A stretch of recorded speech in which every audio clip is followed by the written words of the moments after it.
Hi guys, thanks for checking the video out. Steve Buzza here. I'm at the beautiful Bonita Bay Club. And today's video is I was very fortunate last week at the PGA show, not only have Roger Cleveland, Wedge Maestro, kind of fit me for the new Mac Daddy 4 Wedge, also had a little look at my technique as well. So he fitted me into the X grind in the Mac Daddy 4. So it's very much like the wide one of the Mac Daddy 3, it's just got some versatility. But Roger's a great guy, and when I met him last year, he could tell I liked the forge, but he also knew I was a steep player, so he said, look, you need to stay in your Mac Daddy 3s.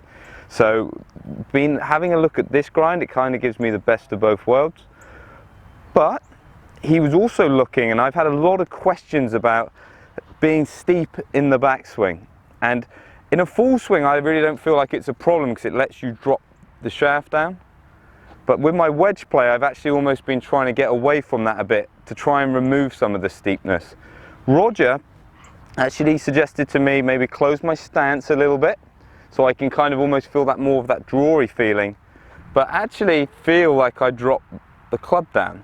So good advice, but it was interesting for me because even though I'm a high level coach, I get used to trying not to drop it because I do that a lot in my swing. You know, if you watch the playing videos, you'll see it's actually dropping a bit less than it used to. I would say my swing's a little more functional than it used to be. But when I first started making the videos, and certainly when I initially turned pro, I used to be very much like Sergio, dropping it loads. So I never really try and work on that.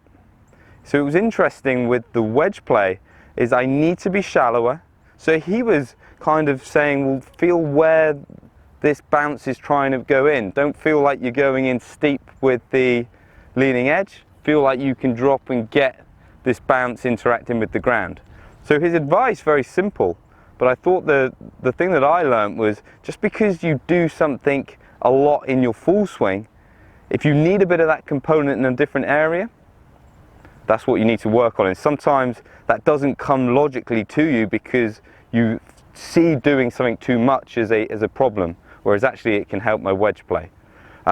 Trying to interlink it to your game, I see it a lot when somebody maybe is very still with putting, which is a good thing, and then they try and take that still feeling into the driver, which is obviously a bad thing. It's why we love this game, because we've got all these different aspects, but some things that really help in one area can maybe not help so much in another, or it can actually hinder. So really trying to take a big overview can be really helpful. But yeah, I would like to thank Callaway and Roger for the opportunity. You know, I had a great time at the PGA show, and it's always great to have a man of that standing look at your wedge play. So I don't think he was overly impressed with how steep I was, but at least I've got a few ideas and a golf club that's going to try and help me so I can get my wedge play a lot better this year. You know, that's one of my goals for my back to scratch, so I'm excited to get some practice here on this range. So I hope that helps. Get some comments down below. Are you somebody that feels one thing that's a very strength of one part of your game can actually hinder the other? You know, I'd love to hear what you've got to say, and I hope to catch you soon.